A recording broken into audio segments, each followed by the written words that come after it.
प्रारब्ध पहले रचा, पीछे रचा शरीर। तुलसी चिंता क्यों करे, भज ले श्री रघुबीर। एक साधु थे जो हमेशा ईश्वर के नाम का जाप किया करते थे।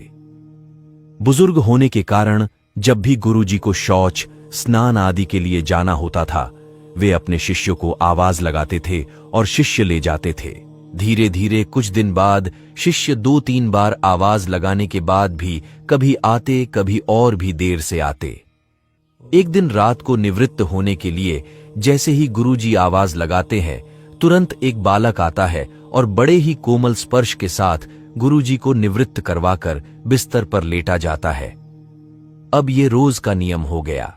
एक दिन गुरुजी को शक हो जाता है कि पहले तो शिष्यों को 3-4 बार आवाज लगाने पर भी देर से आते थे, लेकिन ये बालक तो आवाज लगाते ही दूसरे क्षण आ जाता है और बड़े कोमल स्पर्श से सब निवृत्त करवा देता है। एक दिन गुरुजी उस बालक का हाथ पकड़ लेते हैं और पूछते कि सच बता, तू कौन है? मेरे शिष्य तो ऐसे नहीं हैं। बालक के रूप में ईश्वर ने साधु को अपना वास्तविक रूप दिखाया। साधु रोते हुए कहते हैं, हे प्रभु, आप स्वयं मेरे निवृत्ति के कार्य कर रहे हैं। यदि आप मुझसे इतने प्रसन्न हो तो मुझे इस कष्ट से मुक्ति ही दे दो ना। प्रभु कहते हैं, प्रत्येक व्यक्ति को उसके कर्मों के अनुसार जीवन मिलता है और वह अपने कर्मों का फल भोगता रहता है। यही कर्म फल का सिद्धांत है।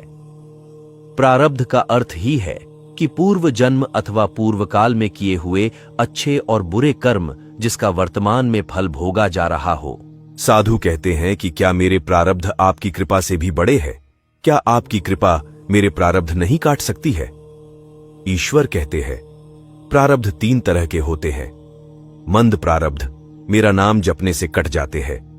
तीव्र प्रारब्ध किसी सच्चे संत का संग करके श्रद्धा और विश्वास से मेरा नाम जपने पर कट जाते हैं, किंतु तीव्रतम प्रारब्ध भुगतने ही पड़ते हैं। प्रभु कहते हैं कि मेरी कृपा सर्वोपरि है। ये अवश्य आपके प्रारब्ध काट सकती है, लेकिन फिर अगले जन्म में आपको ये प्रारब्ध भुगतने फिर से आना होगा। यही कर्म नियम है। लेकिन जो हर समय श्रद्धा और विश्वास से मुझे जपते हैं, उनके प्रारब्ध मैं स्वयं साथ रहकर कटवाता हूं और तीव्रता का एहसास नहीं होने देता हूं।